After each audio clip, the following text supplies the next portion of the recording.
ছাৰে প্ৰথমতে কিবা এটা কৈছিলে বুজি নাপালোঁ আমি।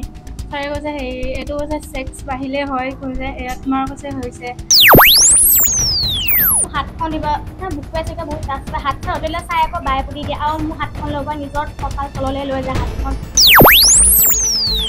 তাৰপিছত ছাৰে কৈছে যে নহয় এইবিলাক কাম বোলে গিয়েকে ভনীয়েকৰ লগত কাৰো কৈছে কষ্ট নাপায়, যদি বেলেগ আনে কোনোবাই জুজবস্তিকে কৰে কষ্ট পায় বুলি, সেইটো কথা হোৱা নাই।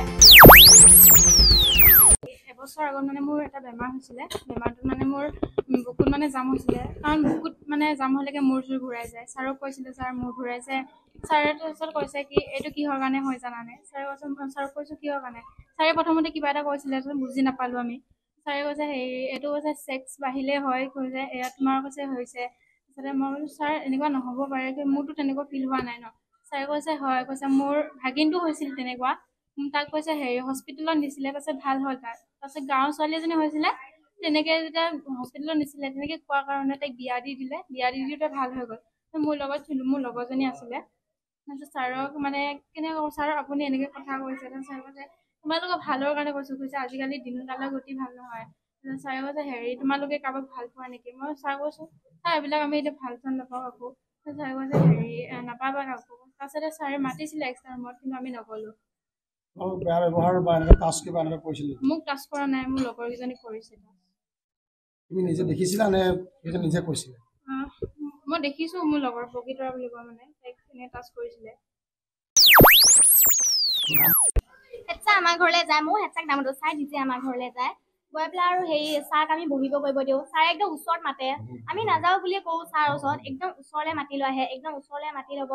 তাৰপৰা মোৰ হাতখন দিব বুকুৱে চুকুৱে বহুত তাৰপিছত হাতখন অতলিলে চাই আকৌ বায়ে পুতি দিয়ে আৰু মোৰ হাতখন ল'ব নিজৰ কঁকাল তললৈ লৈ যায় হাতখন।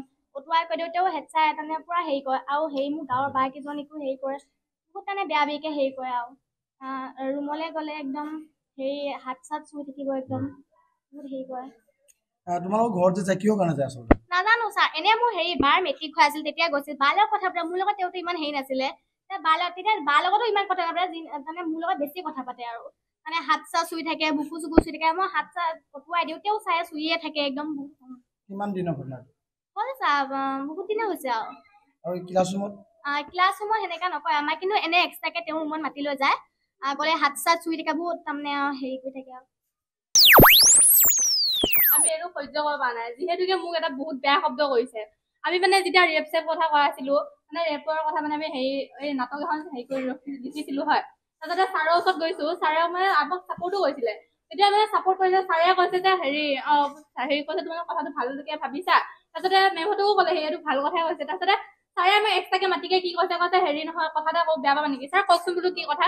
তাৰপিছতে ছাৰে কৈছে যে নহয় এইবিলাক কাম বোলে গিয়েকে ভনীয়েকৰ লগত কাৰো কৈছে কষ্ট নাপায়, যদি বেলেগ আনে কোনোবাই জুজবস্তিকে কৰে কষ্ট পায় বুলি, সেইটো কথা হোৱা নাই।